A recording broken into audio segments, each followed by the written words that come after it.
Andrew, would you mind passing host back over to me, Brittany Switzer?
call the meeting to order. The first thing on the agenda is, it's planning and engineering, isn't it? Right? And the engineer's doing this one? Okay, take it away, Kevin. All right, thank you. I'll just get the screen shared here.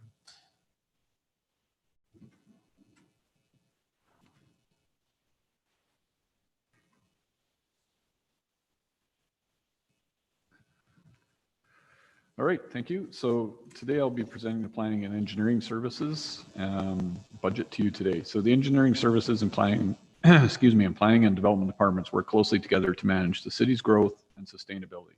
This includes monitoring the quality and safety of buildings, land developments, and public infrastructure. So this slide shows the overall impact of the 2022 proposed budget as compared to 2021. The net impact is a decrease of $54,000, and it's mainly a result of, on the revenue side, $230,000 decrease in transfer from reserves due to one-time funding for the traffic bylaw field changes in 2021.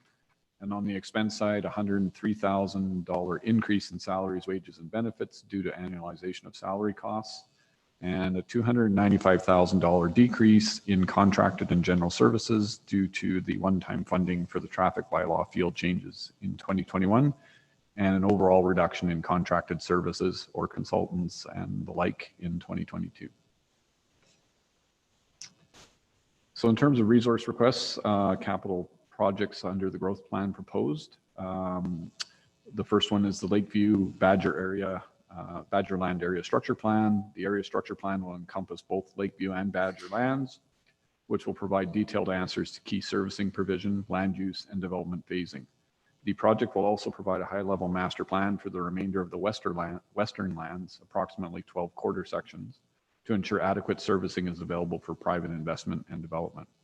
This plan is envisioned to provide a strategic direction for future development within this area and in keeping with the new municipal development plan.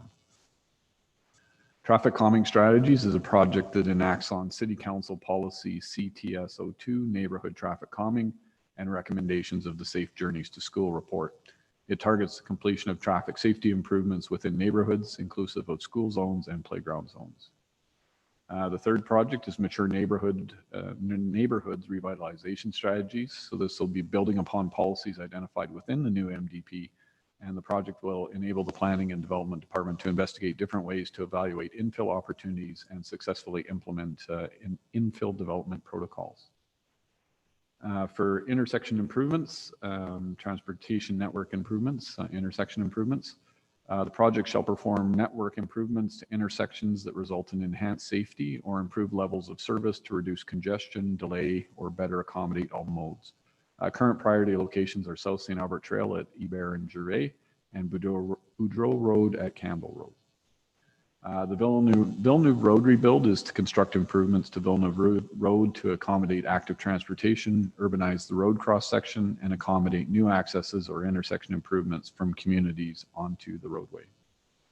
The active transportation plan is strategically addressing for appropriate planning, design, and accommodation with infrastructure in place to increase accessibility and connectivity throughout the overall transportation network.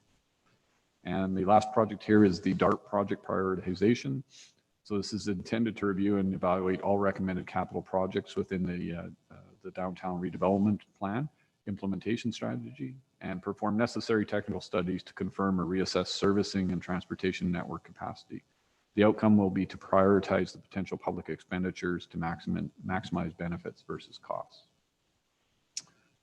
So in summary, for 2022, Planning and Engineering Services is proposing an overall net decrease of $55,000 from last year.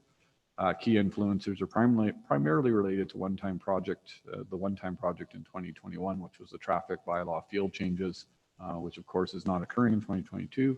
And this decrease is offset by the annualization of salary costs. So that concludes the introduction of this portion of the budget.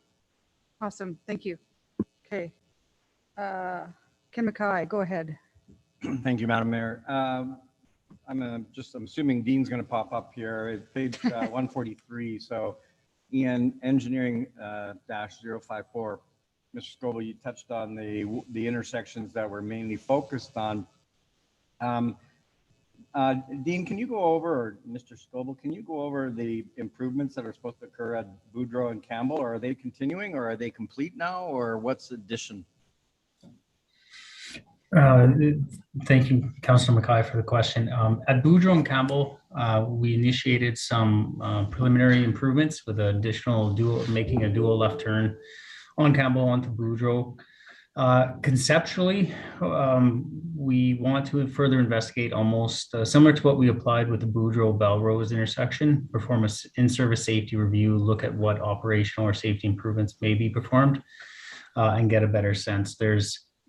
There may be some constraints with the right-of-way, and at this point in time, there's conceptual work that's been done, but nothing in detail. So I would hate to throw out possible improvements and then not to have them come to fruition or whatnot. But so there's no definitive design changes yet at this moment. All right, thanks. So in relation to the 2024, the 3.8, is that just for what construction where? Is that the South St. Albert Trail in Gervais? That's correct. So it's essentially it would influence from approximately the Henday to Hebert, possibly inclusive of Gate Avenue with southbound lane considerations approaching Hebert to add capacity and movement in the southbound direction. And then conceptually, again, for that specific project, what we're looking at is addressing the current short distance of the westbound off-ramp off the Henday onto northbound St. Albert Trail, where the lane currently ends at the commercial access, possible extension and expansion of that lane, as well as some intersection improvements of the commercial access and Hebert Gervais intersection. Thank you. I think I heard you say Gate Avenue. That you would look at expanding out the left turn capacity in Gate Avenue as well?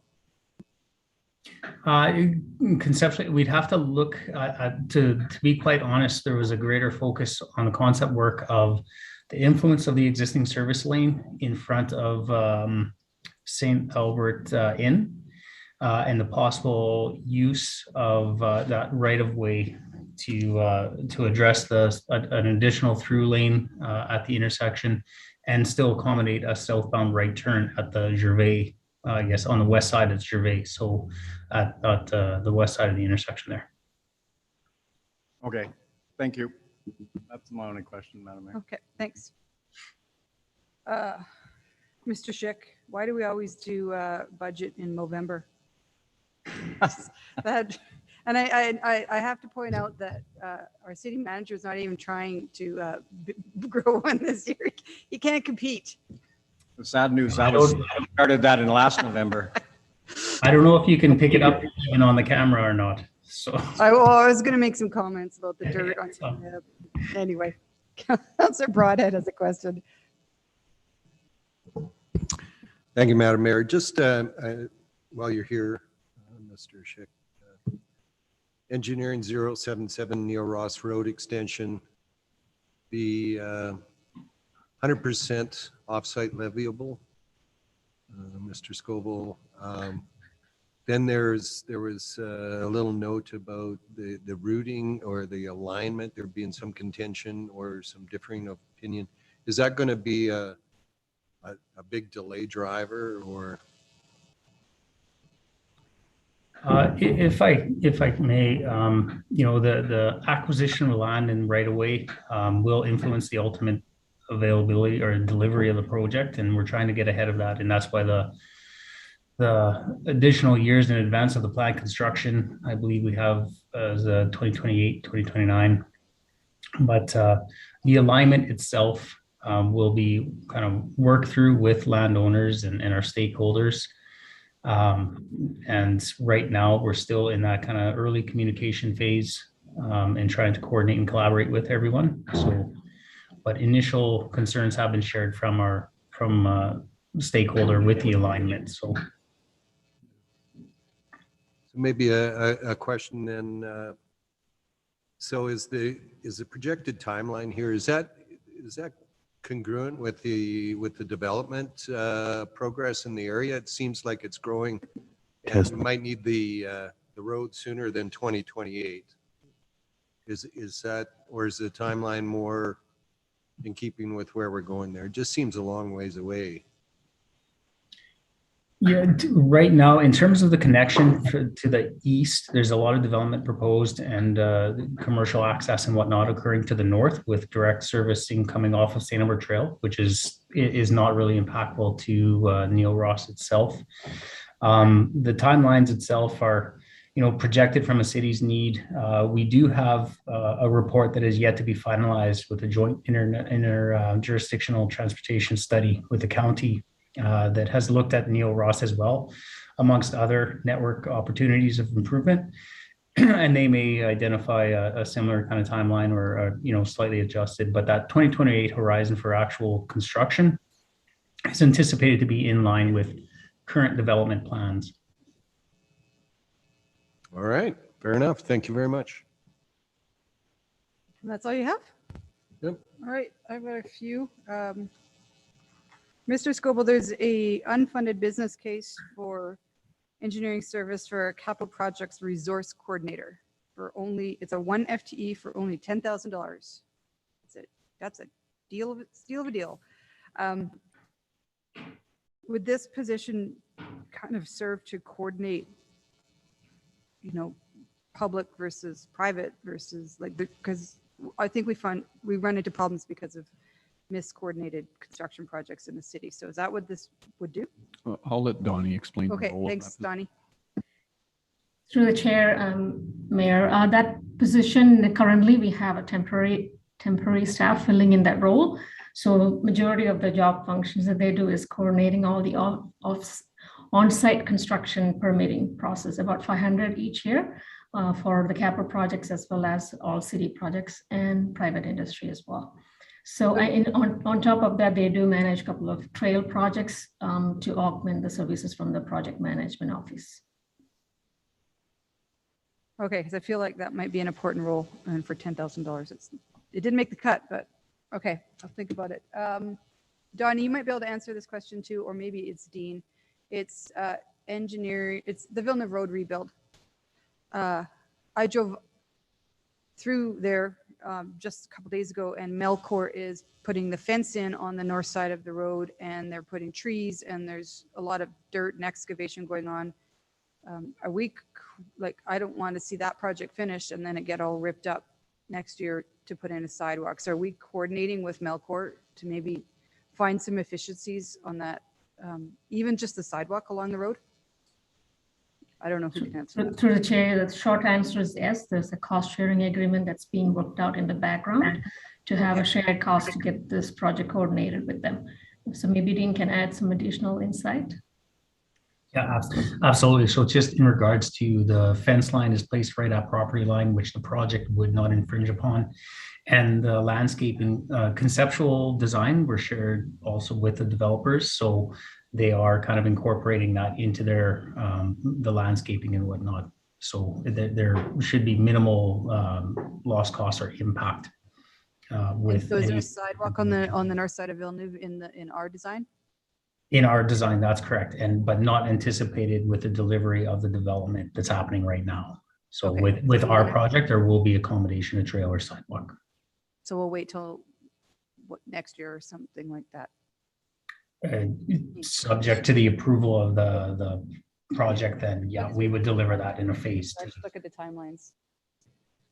Okay, and Dean, while I have you, the active transportation project charter does discuss that Riel Drive is a priority. And so that sidewalk will go along just Riel, but it won't connect to the river in any place, will it? We're actually emails from residents that I've seen on that. Yeah, through you, Mayor, we're doing a kind of a concept design right now. We're in progress for Riel, and we are looking at any opportunity to connect to the river trail system and whatnot. There are some limitations, constraints with the development in the industrial area itself, but further, I guess, kind of central into the south side of Riel, there'll be greater opportunities. We're looking for a potential opportunity of connection towards the north end of Riel to minimize that route that a pedestrian or cyclist would have to take to connect to the river. But we are investigating, and we'll be able to at least inform everyone, stakeholders and businesses and users, of constraints and considerations, and show that there was effort and emphasis to try and make these connections if they're not possible.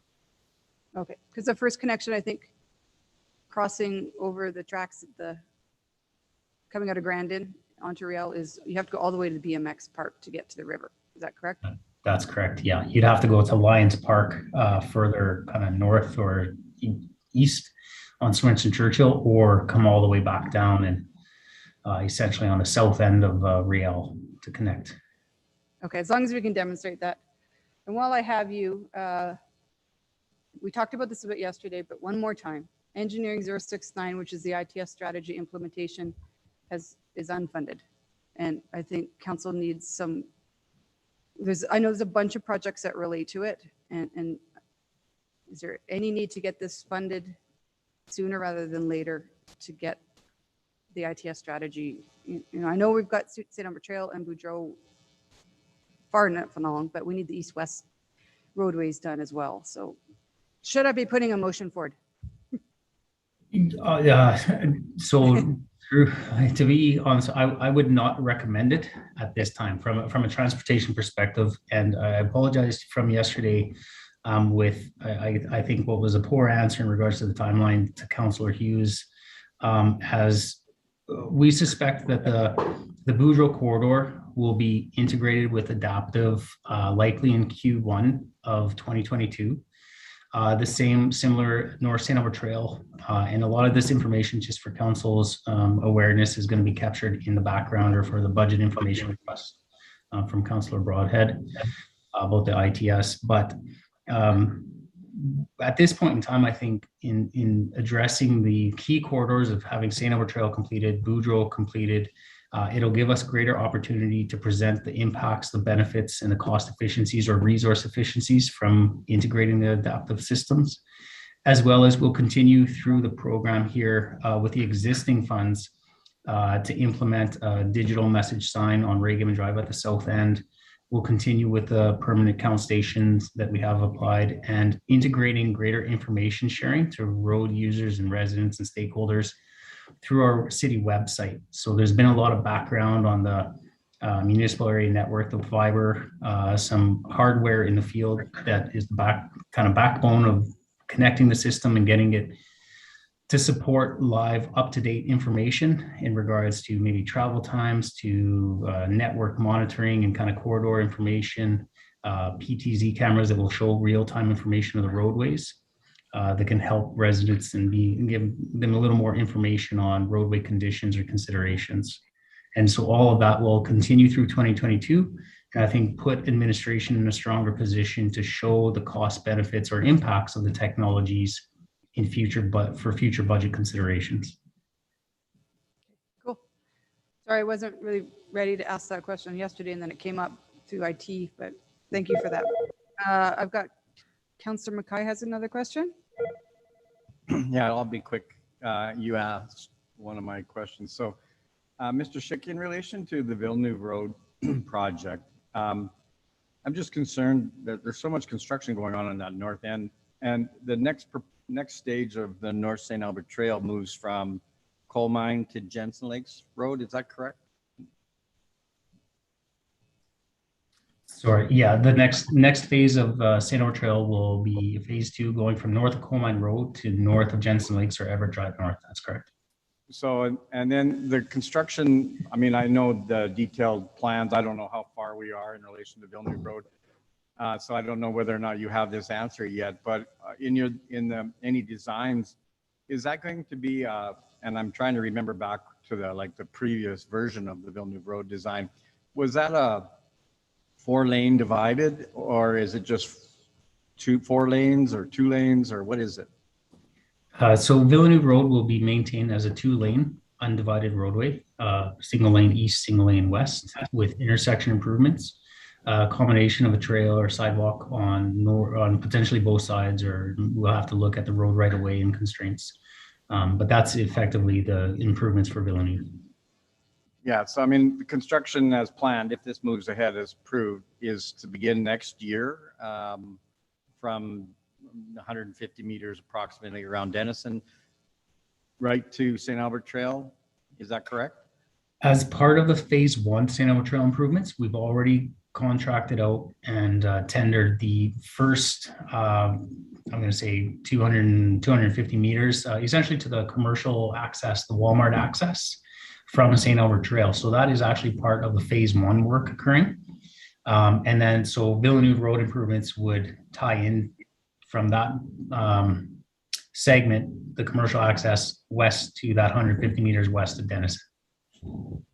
Okay, my only comment, concern, and this is not meant to be an operation. I'm just worried about that construction fatigue that's in that area and all that time. So how will that impact traffic? Will there be workarounds, or how is that proposed? I mean, and I realize it's preliminary. I'm just kind of more from your expertise. So, yeah, thank you very much.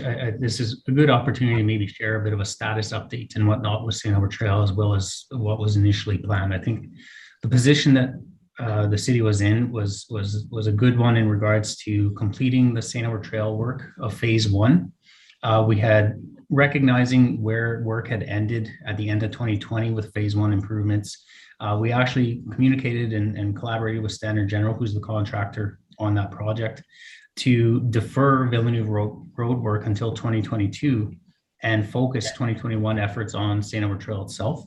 That was putting us in a strong position to say that closure of Villeneuve Road with this first phase of Villeneuve Road improvements would not be impactful or detrimental to what was occurring at the west side. It was kind of actually occurring at the same time, which would be great for minimizing disruption to road users, while at the same time allowing phase two to be completed without impacting that area off of St. Albert Trail.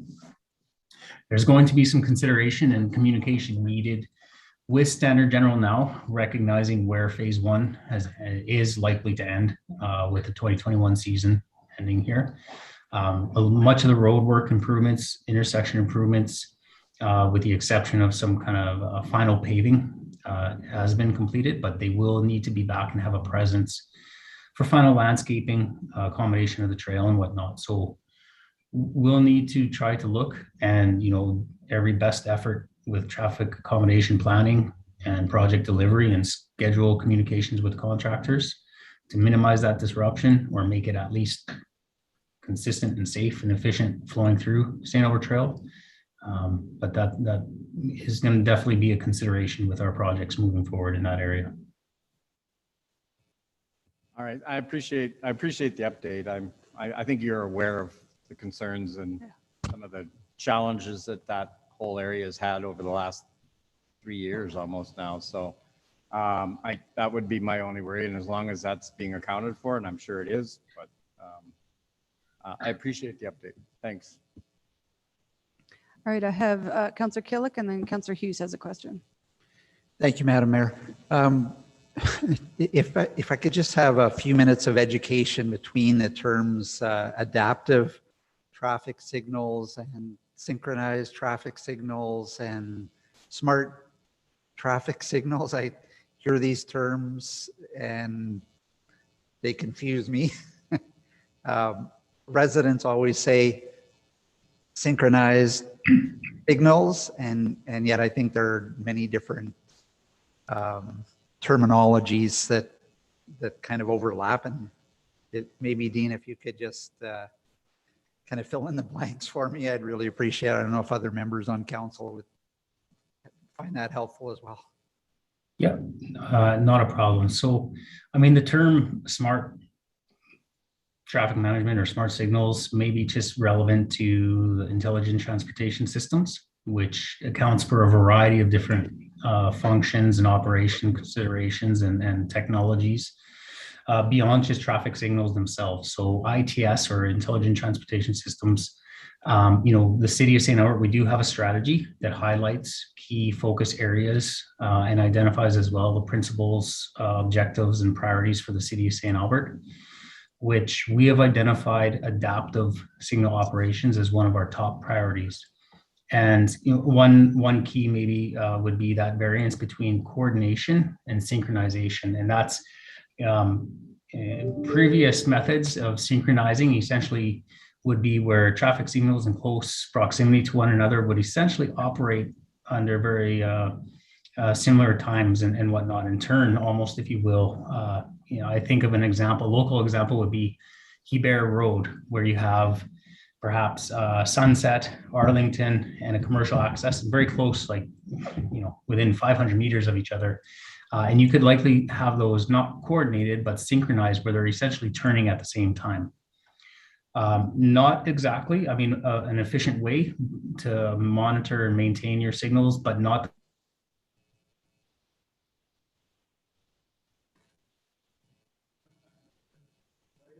The signal just froze, Dean. We now have a traffic jam.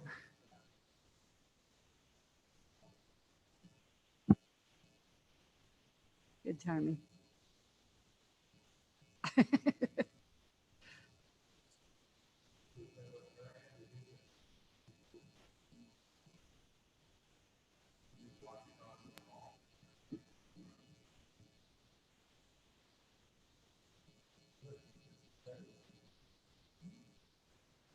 There's Donnie. I am here, but Dean's in the office, so he should be able to connect back soon. That's my guess. He's the expert. He's the expert to answer that question. Donnie, why don't you just ask him to come in here? He's next door. There's an empty spot. Okay, I'll give it a try. Sorry. I think Carrie just went to get him. Councillor Hughes, is your question for someone other than Dean? Let me just see what I have here that we can ask. Some of it is specific to Dean. Well, I guess the Lakeview ASP, I have a question about that. That wouldn't be Dean, would it? Nope, it would probably be Donnie, Okay. or maybe even planning. Yeah. Sure. Okay, so a couple of questions on that. So with the Lakeview, I didn't see in the funding if we're expecting other landowners to also be contributing to this, or are we paying for it all, or are we only doing a portion of the ASP then, or how are the details working out on this one for both the cost sharing and what we're actually planning for land mass? I can try to take that one, Mayor Herron, if you'd like. Yeah, so the intent of the Lakeview ASP is we're kind of amending the ASP process a little bit so that we can capture more lands and have a little bit more fulsome look at how an entire area functions. And this will be the first attempt at that. So we feel like we can bring the whole Lakeview area to the area structure plan level without really taking on a lot of additional costs. We would do we already have the geotechnical and other technical studies for our lands.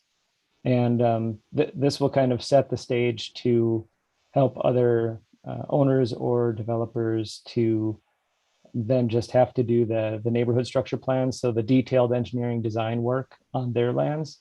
But it's more of, when we're talking about an area structure plan, it's not the technical information that we require right now. It's more of a high level land uses, major servicing and transportation spines, and how does it all interact. So that's kind of what we're intending to do with that one, Councilor Hughes.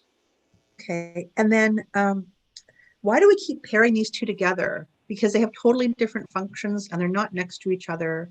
Like there should be an ASP for Lakeview and an ASP for the Badgerlands, and we just keep merging them together. So how much is it for each one that we're assuming? And the other thing I have before I forget is we've approved this before. So is the previous funding rolling into this, or is this the complete funding? Yes, Councilor Hughes. So Council had approved, I think, around 100,000 for technical studies in the past for our lands, which we have almost entirely done just because of the groundwater cycling. We need to do some more next spring. But so those geotechnical studies for our lands in the Lakeview Business District are done, with the exception of the groundwater. I guess we haven't broken it down as far as as far as Lakeview versus Badger. What we've been tasked with or what we've looked at is providing some sort of a idea or concept about how basically the lands to the west of Northridge Phase 2 to the existing city limits and down to Big Lake would all kind of function. And so that's kind of where we've gone with it. It's not to say that you couldn't look at splitting them up into 2 independent areas. This is just the task that we have right now. And I'm assuming that the Badger lands, we're doing the assumption that the solar farm is fully approved.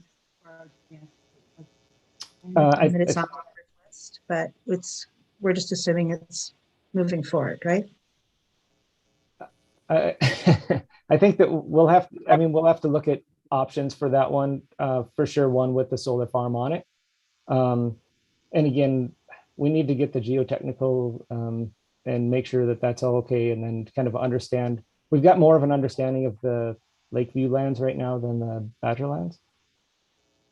So is the intention to do Lakeview first and then do the Badger lands? Like, what is the timing of things? Again, because they're not really related. So yeah. So the intent is to start working on concept planning. So you'll start to see public engagement in 22 here, early 22.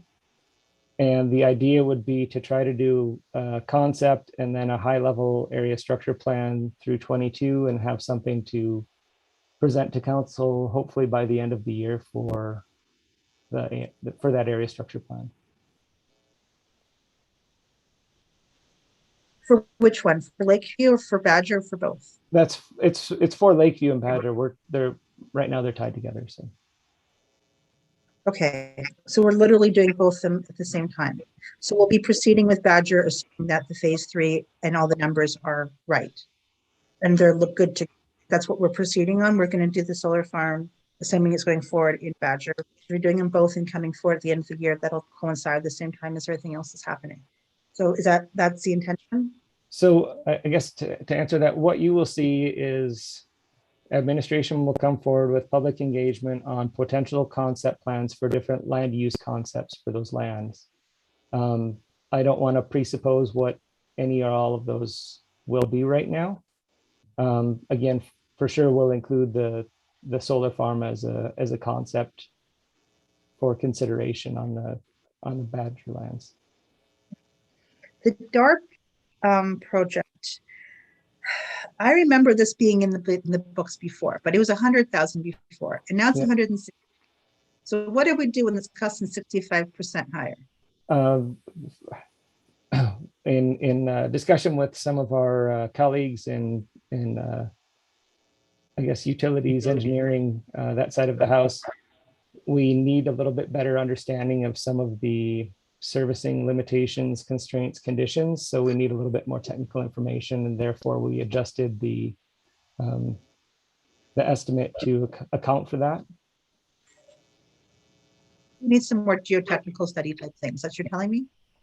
We have geotechnical throughout the downtown, but we need a little bit more of an understanding of our servicing capacity and constraints in the downtown, and how I guess the best way to look at it, and it ties into this whole concept, is if we tear up a street once, we want to make sure that we're, doing it the most efficiently. And if we have pipes that are 40 years old and they need to be replaced or repaired at 50 years old, we want to, be proactive in addressing those type of things rather than, spending a lot of public dollars and then realizing that we're just looking above the ground, so to speak. Okay, thank you for that. I appreciate it.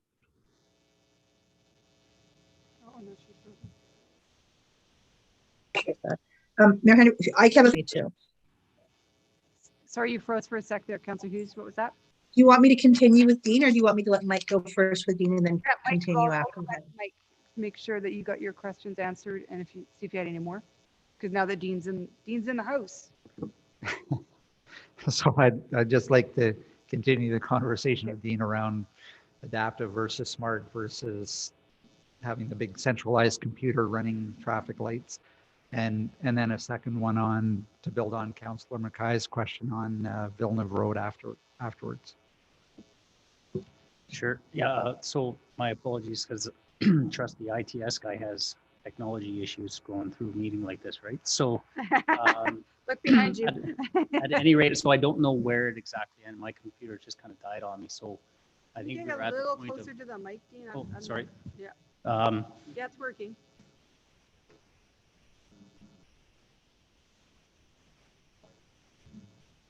So I think just where we were at was kind of referencing the from the synchronized to which you may have kind of signals kind of adjusting timings together versus a coordination to which I'll use St. Albert Trail as the example where you may have peak flows and you're trying to really with coordination, you're trying to move a higher demand of traffic through the network versus which is impactful to individual sites, but you're looking at that broader network impact. So, you know, in terms of like maybe a PM peak on the St. Albert Trail, the priority might be coordinating northbound, and there may be an impact to which then what you're doing is you're taking the distancing between the sites, you're recognizing the adjustment of, you know, site A may turn green, and then there's a downstream impact where it delays by 25 seconds, turns green, and as that continual movement and influences that, again, you're benefiting from that, the transition of time to support the bigger, higher volume movements. But it comes at that, it's, you know, in terms of your coordination is improved for those movements, but it can have an impact because obviously there's this reverse effect and lost green time when that site changes for the opposing movement, if that makes sense. And so now adaptive, and in the synchronized or the coordinated, in both those methodologies, there's parameters that are preset by the traffic engineer, and the parameters are set for the operations of the signals in terms of a minimum amount of time that will be given, a maximum amount of time that will be given for each individual movement at an intersection.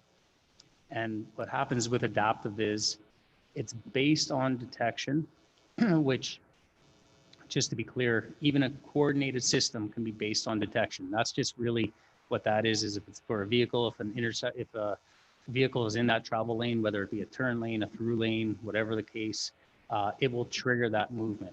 So under a certain amount of time, or, you know, it'll extend it if it's continuous kind of demand in that lane. Where adaptive, what it does is essentially you still under parameters set by the traffic engineer, but it will utilize through communication between intersections, upstream and downstream information to better coordinate. So it's more focused on, again, that coordination effort to move, again, that higher demand of traffic. And it may establish a process or use information to say that there's a lower demand and, you know, minimize green time or coordination in a certain direction, recognizing upstream, downstream traffic to better flow traffic in that prior, again, that it's based largely on demand. And, you know, it's just, if we have kind of that educational moment here, if we can, then the one consideration with adaptive is that I don't want to mislead anyone to think that it's like just like that it's going to be recognized. It recognizes demand, but the cycle lengths and the trigger for the operations with technology now still take a little bit of time to learn and adapt. So when we get residential concerns or anything like that, that maybe they were sitting in a turn lane and it took 2, maybe 3 cycles to get through that left turn lane, the system is learning and seeing a trend of that demand, and then it will adjust the times. So on that third cycle, on the third cycle, it'll maybe extend the green arrow or whatnot. It'll adapt, but it's not instantaneous where it's, you know, you're there and it's happening right now. Technology will improve, our systems will improve with it, but that's just where we stand right now.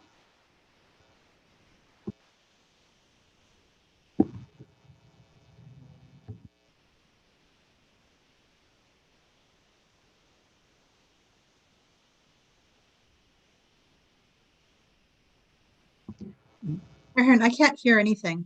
I think Mike's gonna turn on his mic. I agree. It's really, all the mics are really low. I don't know if that can be fixed. Are they individual mics? You have to, oh, okay. Sean's working on it. So just get really close to your mic, Mike, and say the question again.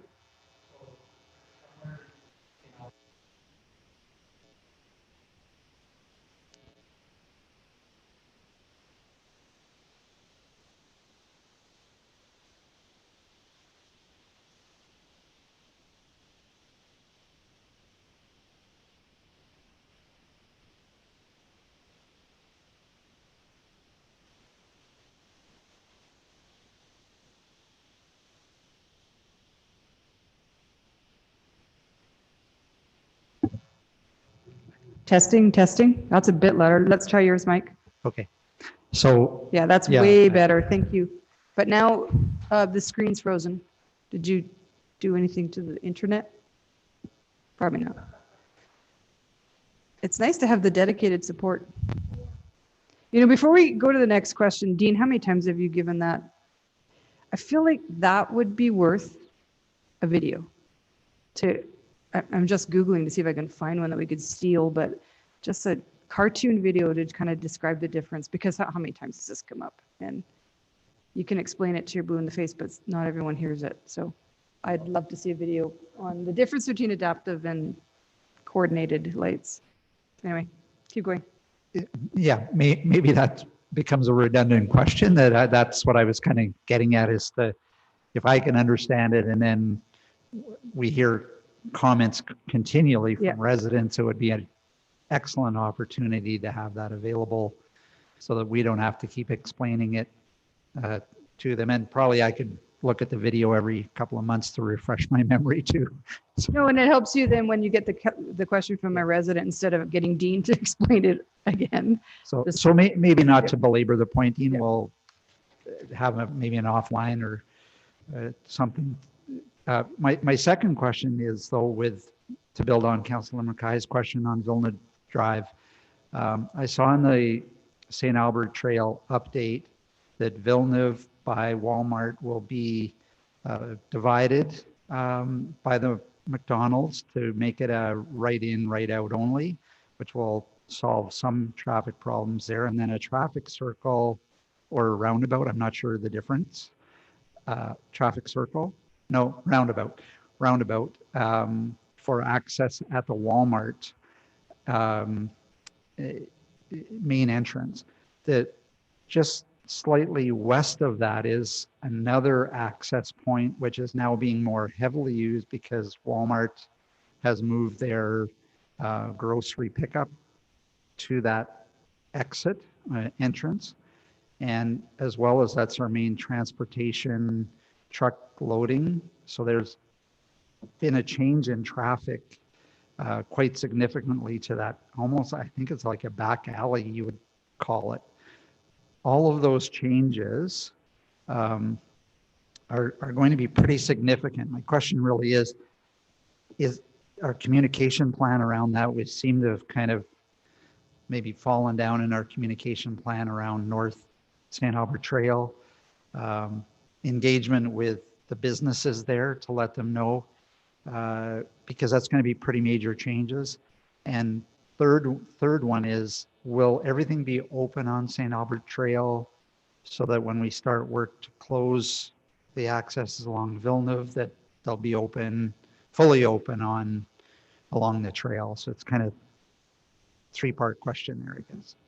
Yeah, absolutely. So in terms of the traffic movement and the delivery of the Villeneuve Road improvements, absolutely, we would want to target the Walmart closer access, the roundabout prior to, and I think you're right, there's a couple of considerations in regards to that current access where, because of the way traffic sits when they exit, sometimes, there's technically space there to accommodate a left turn, a dedicated left turn space, as well as a right turn space.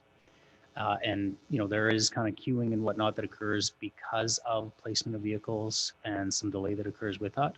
With the proposed roundabout, it's likely that that's going to improve capacity and operation sufficiently, that it's going to really address that and be, I think, and I say this because I do it myself. So to go back and drive behind that laneway is sometimes more effective and efficient than traveling to that main front access. With that intersection improvement, that access improvement, that will likely be addressed. And that back service lane will be utilized more so, is anticipated that will be more of a service lane for their deliveries and large loads and whatnot. The delivery of the Villeneuve Road improvements will also be coordinated in an effort that the improvement to the roundabout will occur so as to not influence the all-directional access at the McDonald's. So we don't want to restrict an access before improving it to accommodate the likely increased traffic movements at the Walmart site. And lastly, I believe, so yes, the 2021 construction will not wrap until all accesses are open. So in phase one, that's Coal Mine Road. I should start at the north is the Jensen Lakes commercial access will be back up and operational. Coal Mine Road, the intersection just this afternoon is getting traffic signals installed, will be likely operational next week. And then the Villeneuve Road access intersection as well. And so all of those, and the two off of Villeneuve will not be allowed for closure together. They'll happen with one before the other so as to close traffic. Thank you. All right. Okay, back to you, Councillor Hughes. Thanks. Okay. All right, Dean, don't go anywhere. So the message sign that you mentioned, one side of Ray Gibbon, is that a permanent message sign, or what is the intention of the digital message sign that you mentioned?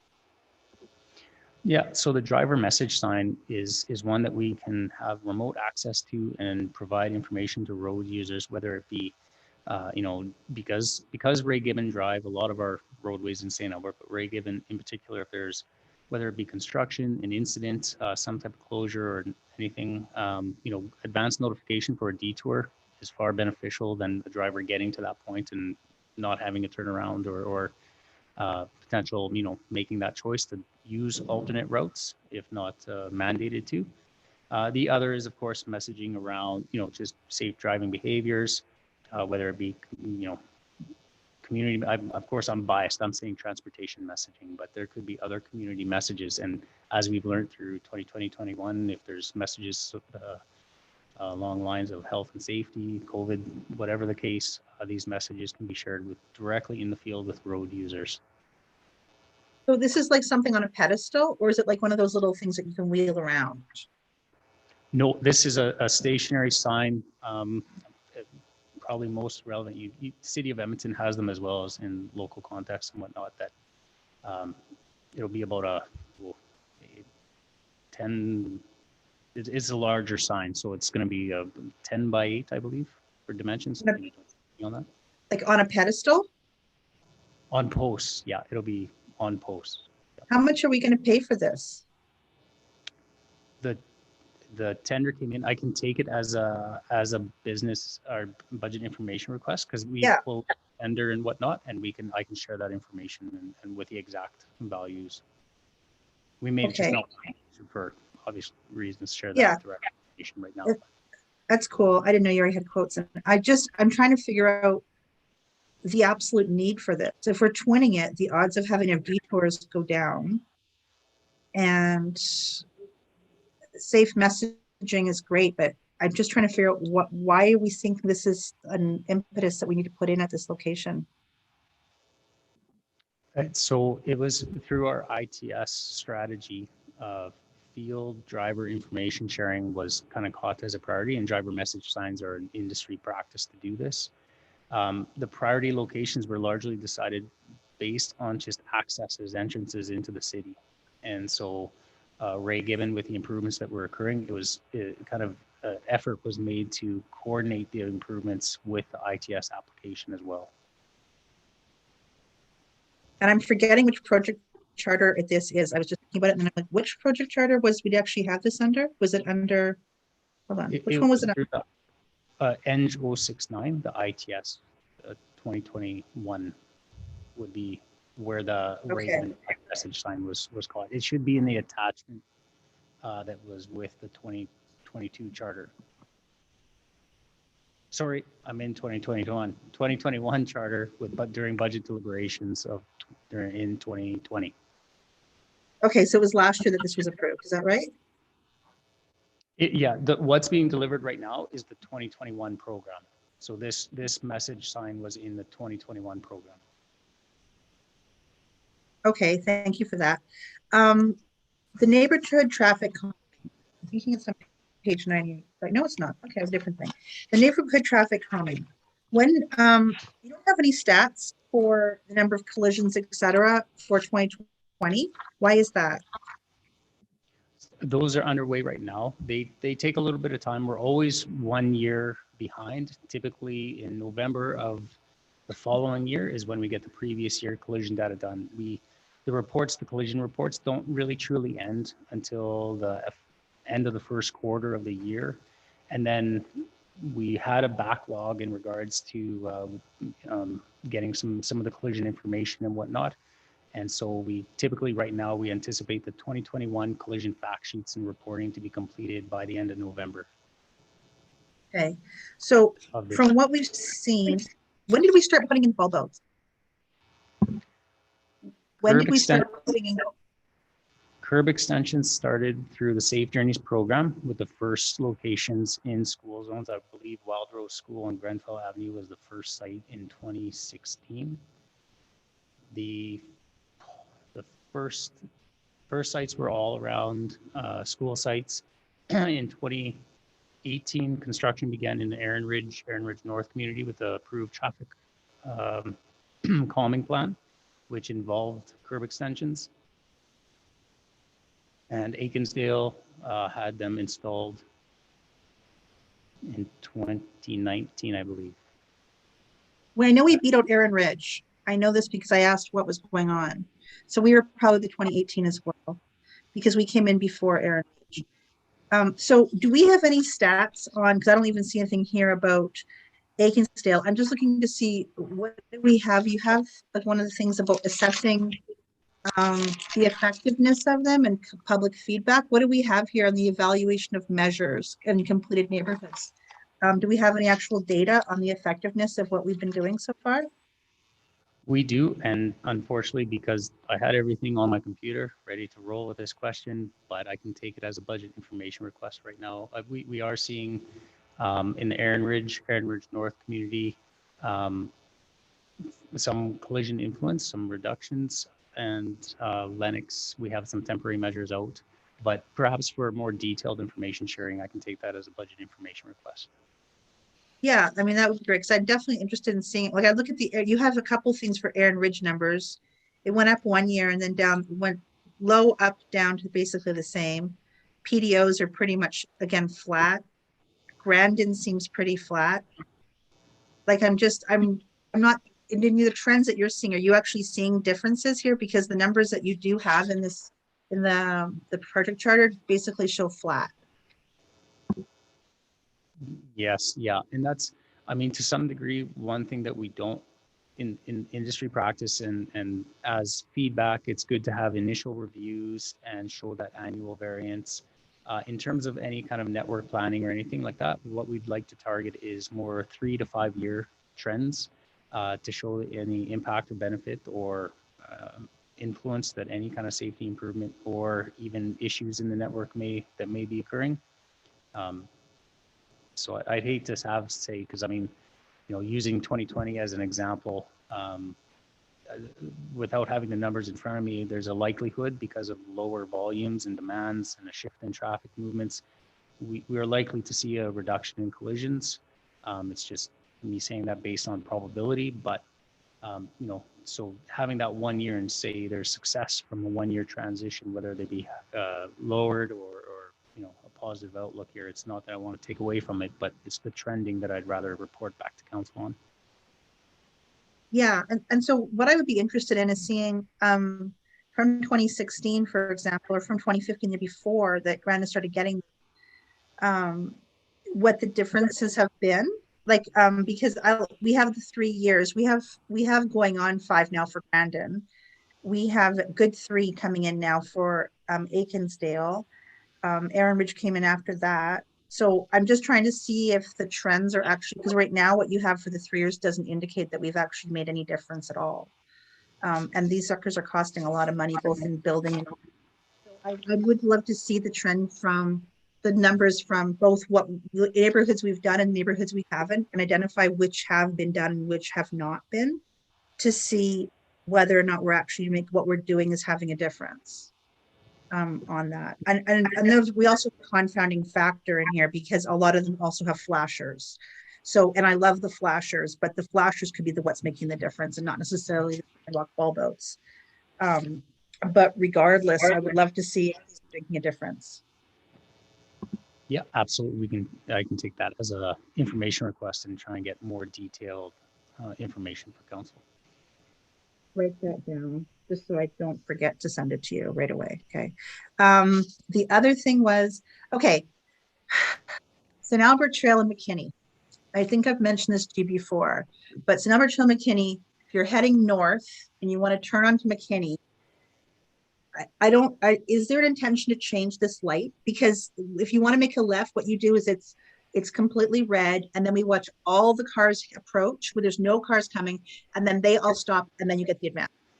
And so it's frustrating for the people who are in the left-hand lane turn because they have a delayed turn because there's no cars and they can't turn. And that's frustrating for everybody coming southbound because they all have to come to a stop. Where if the advance had been a different timing, neither of these would have had to happen. So has there been any discussion about fixing that section, or what is the intention on that one intersection? Yeah, thank you, Councillor Hughes. That's a good example of where it's been shared, I believe, that our adaptive system has to date been implemented on St. Albert Trail from McKinney Avenue to the South City limit, and it is a non-adaptive system to the north. So right now, the corridor is essentially split and not necessarily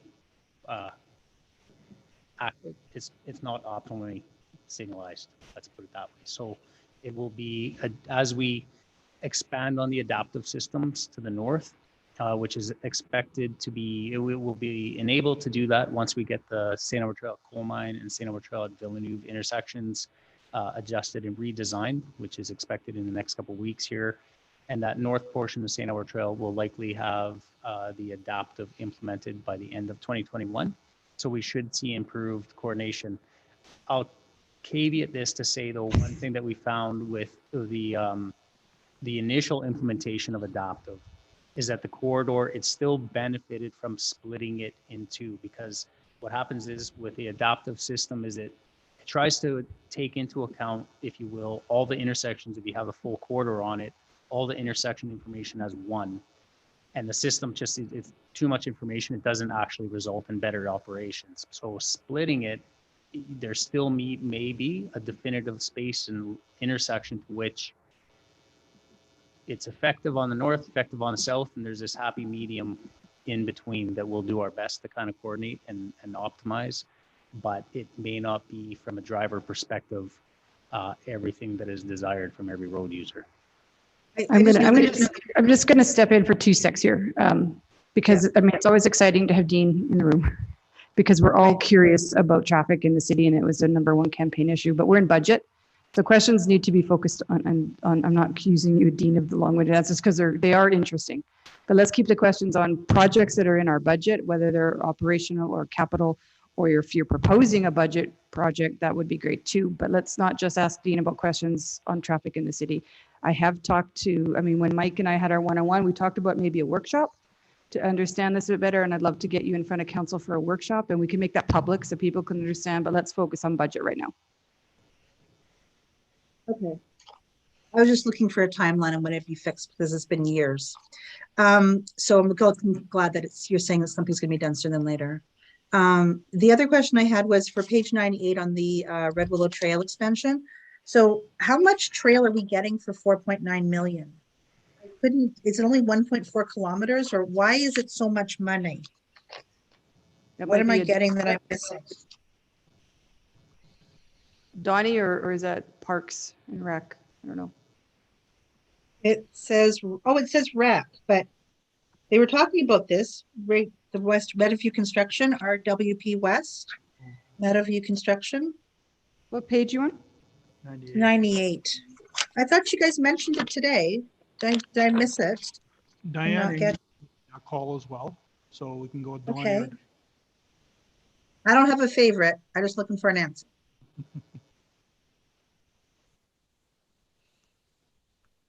So I'm just trying to figure out because it says multi-use trail 1.4 kilometers, for example, construction of phase 2.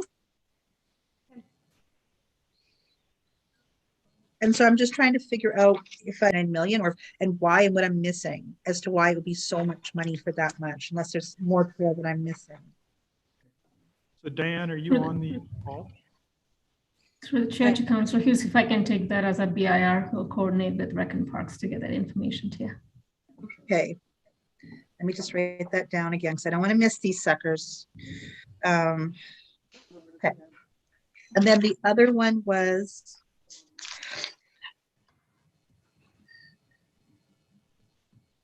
Oh, planning plan -10. Let me find the page. I probably won't. You'll probably find it first, Mayor Herron. The mature neighborhood revitalization strategy. Page 138. There we go. See, I knew you'd find it for me really fast.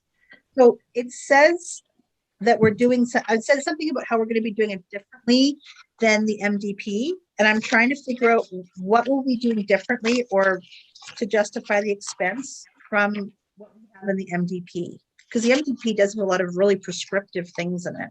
So what are we expecting to accomplish differently than what we get for MDP for $200,000?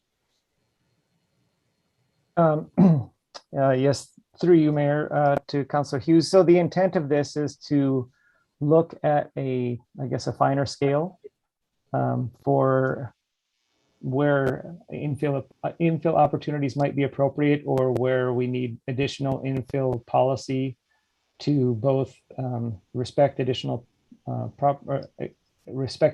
property owners and also identify additional opportunities that would make the best use of our existing servicing and things like that within the city.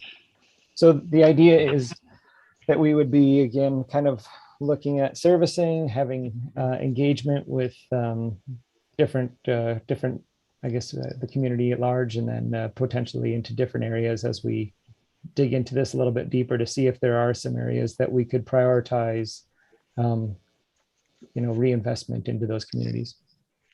So what are we getting for 208? Like, what is the actual, what are we spending it on? Yeah, so the intent is that you would have I guess, area redevelopment plans or infill strategies for certain areas that would be targeted to allow people to see the community's plan for reinvestment in those neighborhoods. So is this really like we're going to be telling people like, hey, you're immature, you're in Old Braeside, we're planning to do a revitalization strategy and this is it? Or is this like, this is the policies and rules if you want to do it in, like, where are we going with this? Yeah, so I guess you mentioned the municipal development plan. So the municipal development plan has some kind of higher level policies that would enable and encourage infill within different areas. And this next step would be to say, okay, as we dig down a little bit deeper to that next level, here's where we think that you could have more large scale infill rather than the one-offs that we continue to see. So right now we see in some of the mature neighborhoods, we see a residential here, residential there, residential here. Meanwhile, we have, for example, commercial nodes that have been in existence for 40 years that have kind of not been reinvested into, and there's potentially opportunities there. So it's, again, trying to look and see what parts of the city might be suitable for reinvestment or redevelopment on a larger scale than just the one-offs. Neighborhoods are we thinking of here? Because this is a targeted area. Yeah, so it would, I would assume that we would look at our existing mature neighborhoods to see what type of opportunities there are. And that would be consistent with what's in the land use bylaw. We've already got the mature neighborhoods identified. So that would be like Old Braeside. I'm trying to think. Grandin Mission. Is that what we're thinking of here? Yeah, you've got, it's basically everything that was probably 1990 or something like that, 1985, somewhere in there. That's a lot of neighborhoods.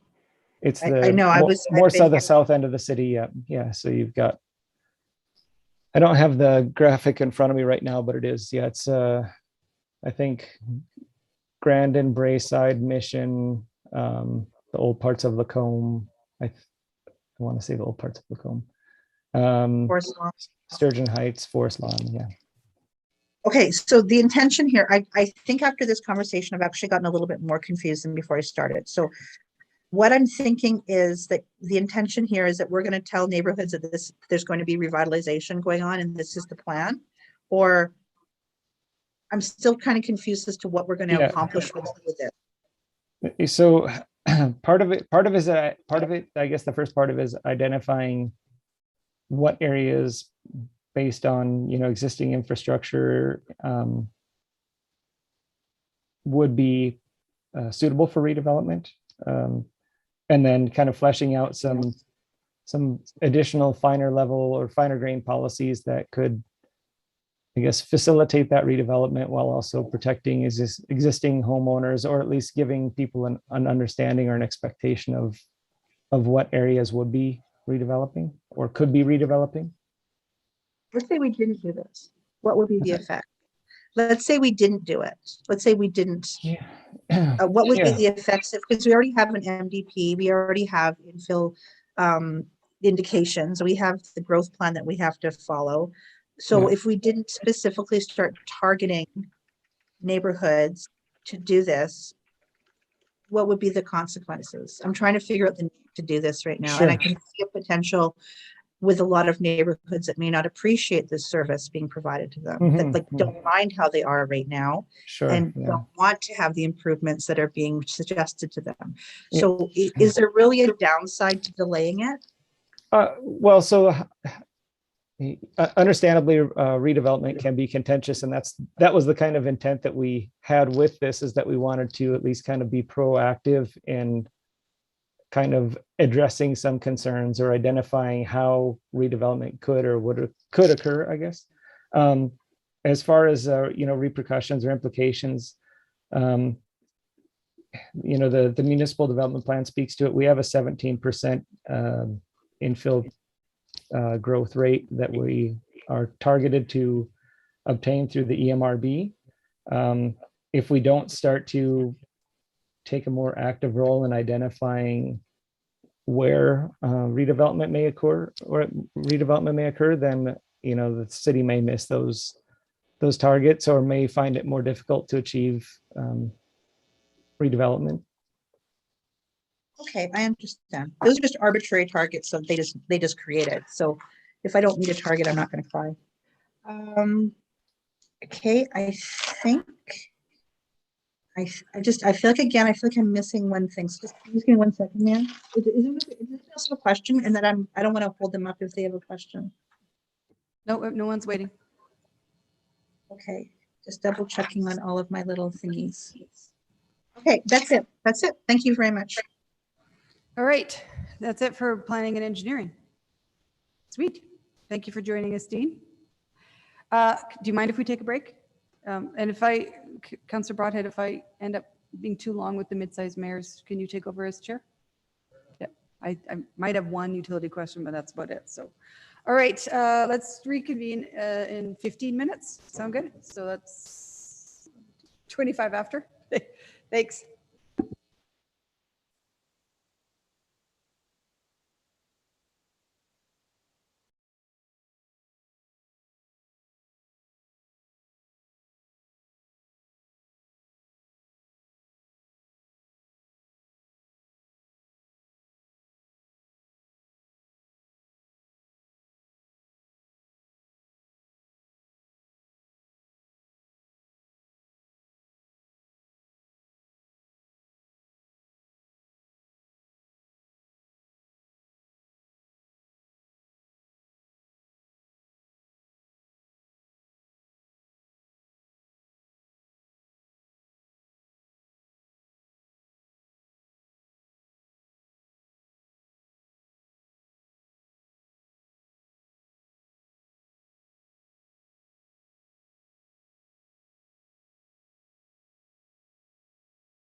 Thanks, guys, for your indulgence. We can start up. Where am I? So who is doing utilities? Gary, okay. Councillor Hughes, are you with us again? Yep. Thank you. Okay, go ahead, Carrie.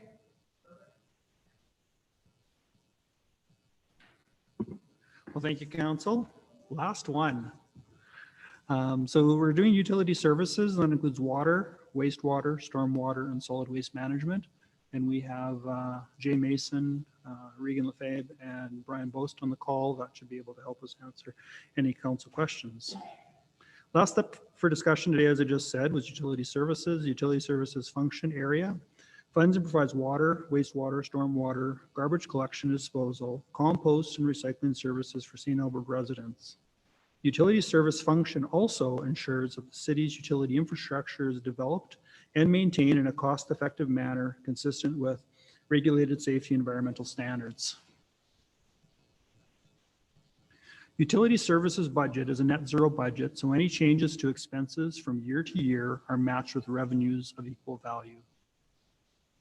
Some of the changes for 2022 include revenue, 2.8 million increase in sales and user fees due to an increase in the supplemental capital contribution fee and an increase in the flat rate for water and wastewater. Expenses, 371,000 increase in salary, wages, and benefits due to the reallocation of an FTE and 2 new approved positions from the 2021 budget. 363,000 increase in contract and general services for utility administration fees based on projected corporate assumptions and new rates for the landfill and dry fill. 921,000 increase in purchases from other governments due to an increase in rates from EPCOR and Alberta Capital Wastewater Commission. 1 million increase in transfers to reserves to balance departmental totals. No additional resources are being recommended in this function area for 2022. The utility physical policy and rate setting model provides a methodology that clearly reflects the annual incremental costs of goods and or services purchased, administrative overhead and capital requirements for each of the 4 business units, water, wastewater, stormwater, and solid waste. Proposed water rates. The proposed changes to water rates include a 93-cent increase in the flat rate and a 3-cent increase in the variable rate due to an increase in the EPCOR water purchase rate. An increase in the supplemental capital contribution of 61 cents results in an increase overall in the water rates for 2022. Proposed wastewater rates. 72-cent increase in the flat rate, a 7 to 9 cent increase in the variable rate due to increase in the Alberta Capital Regional Wastewater Commission variable rate, a decrease to the supplemental capital contribution of 8 cents. Stormwater rates. For 2022, there's a $1.85 increase in the stormwater rate due to an increase in the supplemental capital contribution. Proposed solid waste. Proposed changes to the solid waste rates are 31 cents increase in solid waste flat rate due to increase in contracted services. When you combine all of the utilities, the overall monthly rate, assuming a large size waste cart and an average monthly water use of 16 meters cubed, has an increase of $5.97. In summary, for 2022, the budget highlights include changes to supplemental capital contribution revenues, increase in water rates, and revised revenue projections. This concludes the utilities functional presentation. Excellent. Councillor Jolly. Thank you. I just got one quick question. The kind of regarding the waste drop-off user cards that are currently unfunded. So those are for Mike Mitchell. Is that accurate? Yeah, I believe so, but I will turn that over to Jay's team. Thank you. I'll ask Olivia Kwok, who's our supervisor of waste, to give you a bit more details on it. It's more than just that, but she can fill you in with the exact details. The business case for the waste drop-off cards were to represent both the Mike Mitchell Recycling Depot and the compost depot. It is to verify users who pay for the utility rates. And then we also had an opportunity to perhaps charge, so that if you were a contractor or someone who's not paying our utility fees, perhaps you're living in a multi-residential building, you can still have access to the depots, but you would have to pay a special fee. So there would be a potential that could pay for itself. Is that kind of our thoughts on that? Through the chair, there is opportunities for some cost recovery, but again, that would be projected through finance and working through them. This was just kind of the early stages of a proposal. Thank you. And did we do some kind of preliminary research on who is using these facilities? I thought that we started to track residency. Am I remembering that correctly? Through the chair to Councillor Joly, that is correct. We have done some basic information gathering at the depots. This started in about 2019. We did kind of basic ID checks at the recycling depot periodically, and then also consistently now at the compost depot. We noticed a lot of users from other communities who aren't paying for utility rates, such as Sturgeon County or City of Edmonton. But right now we just don't have any ability to really enforce it. So we do ask, if they're not St. Albert residents, we do ask them to leave or to turn around if they have a marked vehicle. If it's excessive amounts of waste, we do ask them to leave and go to other more appropriate places. Okay, thank you. That's all I have right now. Thanks, Councillor Bermansky. Thank you, Madam Mayor. I have the one question with utilities, and it's always been a contentious one for me within St. Albert, because I mean, the utilities and taxes are the basis of everyone who's living here, and that's what, the people would focus on the most. So the charges that we pay, say, to EPCOR, those charges, as they're increased, are they increased to that exact amount on our bill, or are they bumped up from what EPCOR is actually charging us and what the city's charging citizens? I'll turn that over to Jay or Regan. I'll ask actually finance to help me out a bit on this one, because what happens is they are placed into our utility model, which is run through our finance department. So I can actually get Regan to jump in a little bit too. We get projections from EPCOR at the start of the year, and there's variances within the year. I can actually start with Regan and explain some of how those variances work. Regan's our senior manager of utilities, and then if finance wants to jump in and describe some of the ways the model creates the billing factors. So I guess to start with, we set our rates a little differently than a lot of, I guess, other customers of EPCOR, and the fact that we're part of a regional water customers group with several other Edmonton region municipalities. And what we do is we actually work out an interim water rate that gets assigned for the year. And then there's a true up that's done towards the end of the year. And sometimes we're to the good, sometimes we're to the bad, and it goes into a bit of a balancing fund annually. So.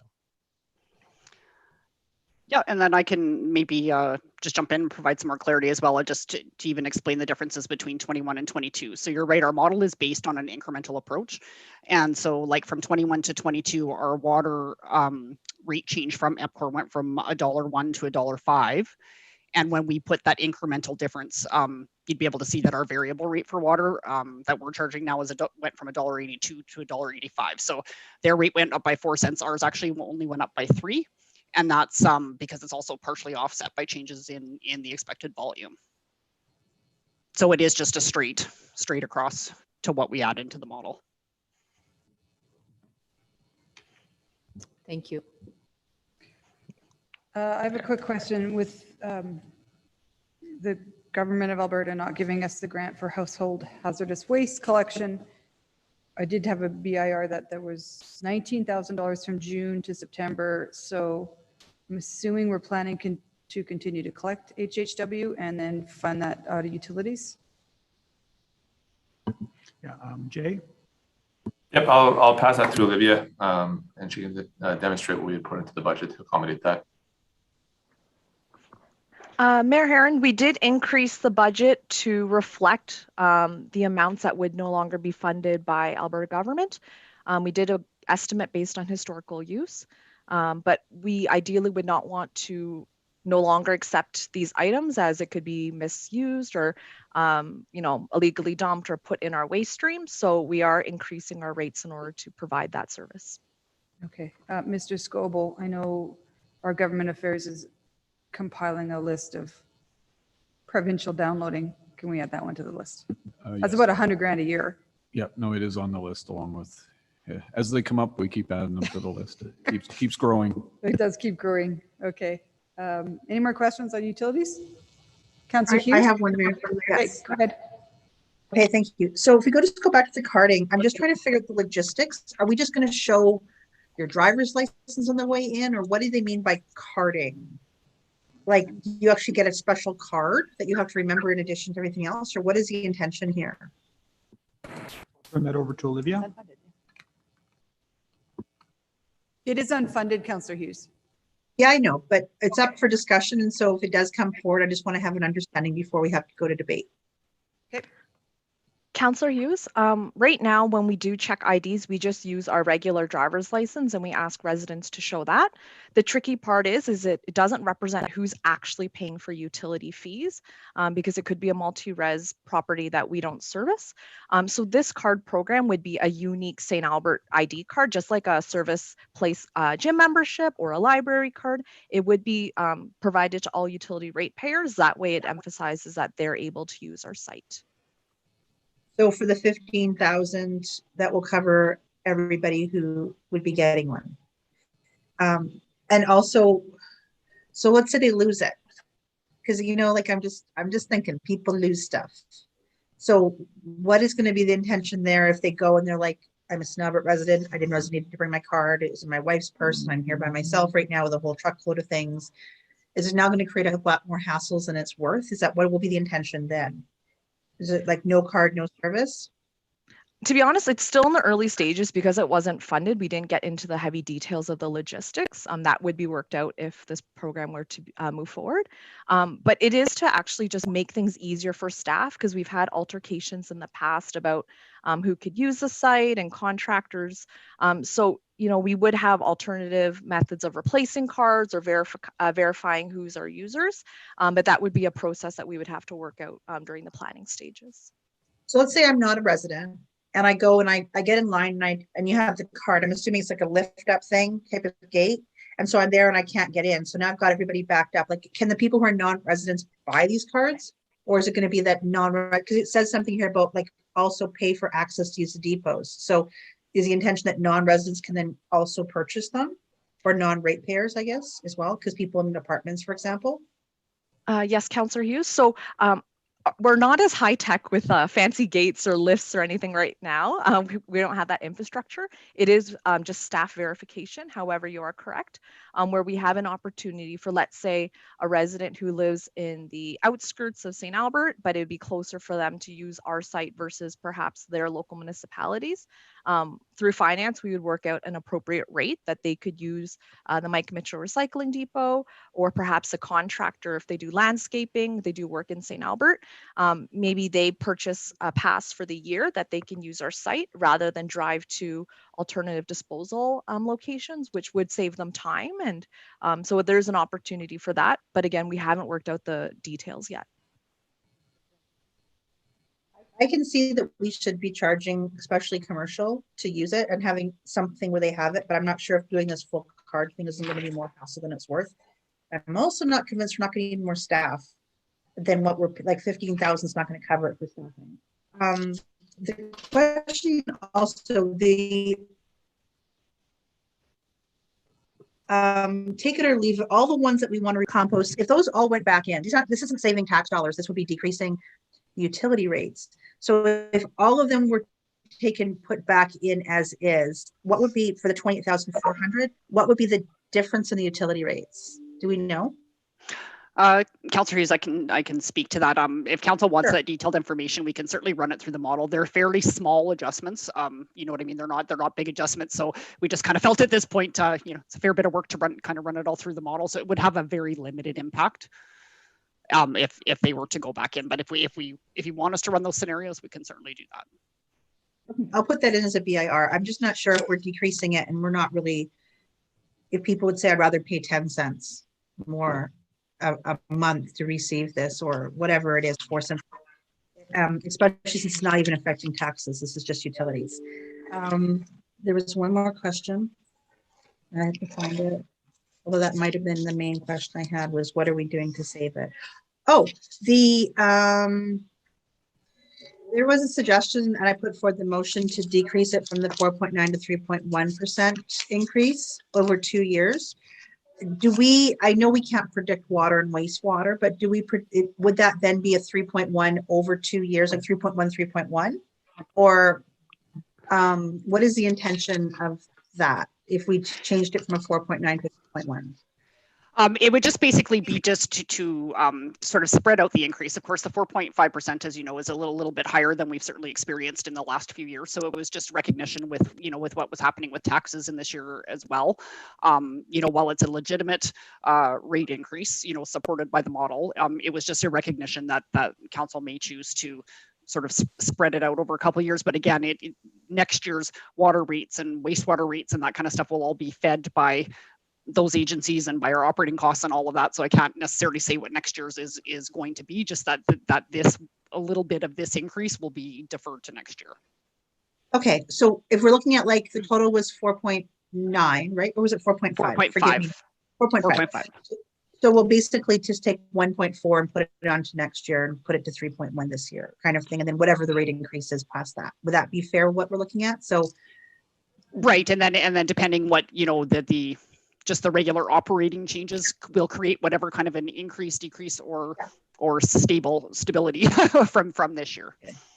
Okay, so we'd be looking at like a 3.1 this year and then whatever that would be, 1.4 plus whatever increase next year, right? Basically. That's correct. Okay, perfect.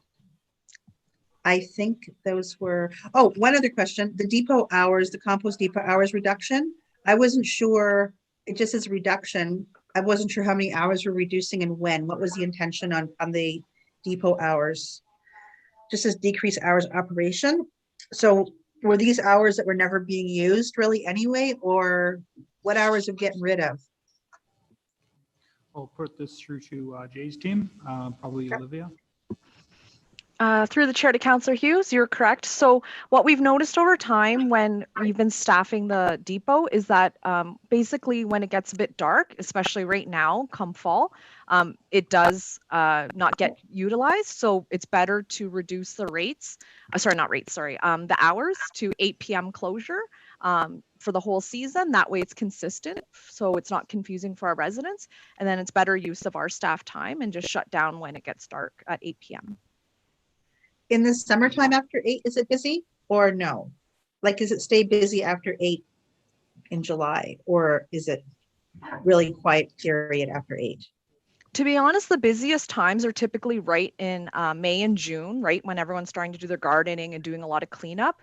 But again, with daylight, it doesn't really reflect the use. And we feel that through 10 a.m. opening to 8 p.m.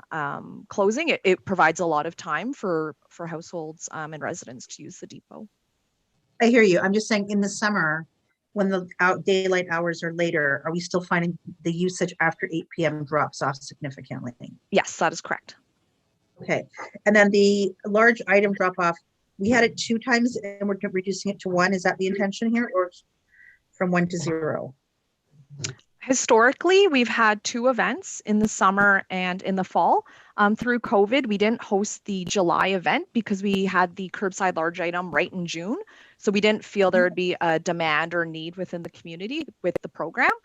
So we've noticed that there is a greater uptake to use the program in the fall. So having 1 event in the fall would be more beneficial than having 2 events with low attendance. Did we get any comments from people who were expecting it twice last year and didn't get it? Or I guess this year too, right? Did we do it twice this year and once last year? It's been 1 fall event, both in 2020 and in 2021, and we haven't received any negative feedback. Residents are pretty happy with the curbside option in June and the fall drop-off event. These are large items. It's not like people purchase a lot of new furniture and appliances often, so it's been sufficient for our resident use. Okay, so they still have the drop-off at the curb. It's just the big drop-off is what we'd be getting. And then the cancel the take it or leave it event. Okay, just I just don't know what the public reaction would be if it's completely canceled. So can you explain the rationale, besides the fact that we could save upwards of $1 a year off their utility rates, what would be the benefit? Have people said they don't want it, or what is the logic behind suggesting this? Through the chair to Councillor Hughes, we've noticed over the last few years, the tone of the environment has changed greatly. It used to be very focused on waste reduction and reuse, very community driven. However, the last few years, it's kind of attracted a different atmosphere where it's more so about hoarding and trying to pick up items and sell them. A lot of non-residents come to take the products after. So we're realizing that, you know, it is a pretty big gathering, and it gets a little hostile, and it's lost kind of the original community reuse feel. We've also noticed over the last few years, there are alternatives for reuse of items, and large items and small. So within our community, we have various nonprofit organizations that offer this service. And we've also noticed a big uptake of residents using like Facebook Marketplace, or even a group called like Upcycling St. Albert, where they'll post an item that they have, and then at their discretion, they will coordinate the exchange. And then obviously we're not involved in that, but that's all community driven. Is there any intention or consideration to, if we do cancel this, at least we put it on our website, wherever it is, saying this has been canceled, here's some resources where you can get rid of the stuff instead, and listing those perhaps, because at least that people don't feel lost about now what? I guess that Absolutely. might be helpful. In other I mean, communities. Sorry, go ahead. No, I didn't know about Upcycle, for example, so other people may not either, but keep going. It's okay. Absolutely. So we can do more promotions of the programs that exist already in our community. Other municipalities have like a Take It Back directory on their websites, or we can build it into our Be Wastewise app that's already existing, and we can kind of put more information about where residents can donate items or look to use like the community groups. Okay, I don't know what to do on that one, quite frankly, but thank you for everything. Okay, I don't have any more questions. Thank you. All right, any more questions from members of council in chambers? I'm seeing none. So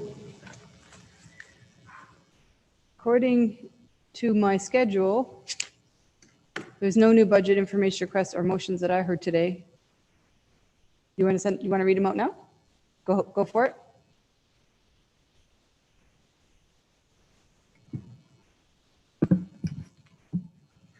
My apologies. I see Tamara's email saying thank you. The first one is that waste drop-off user cards be funded for $15,000 from utility rates and be added as a permanent service level.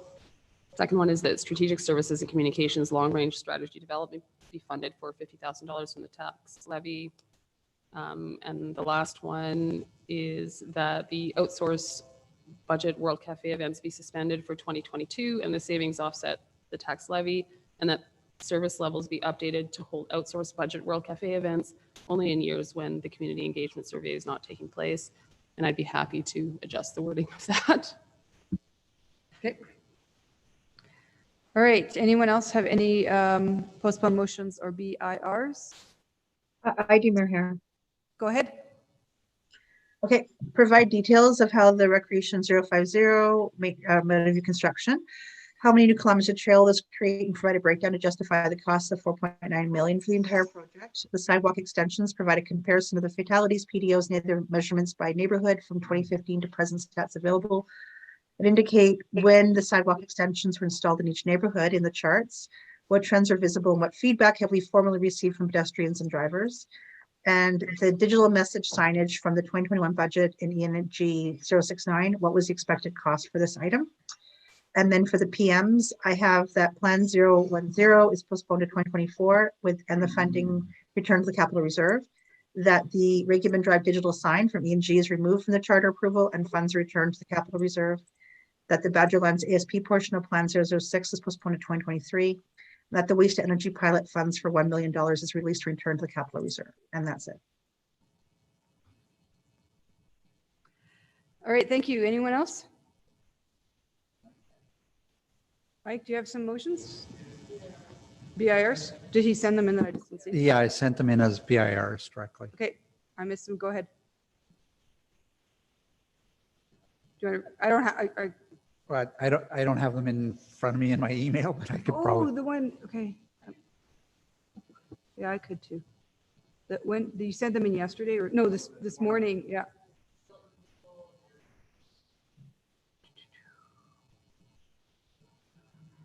I'll find them, I'll find them.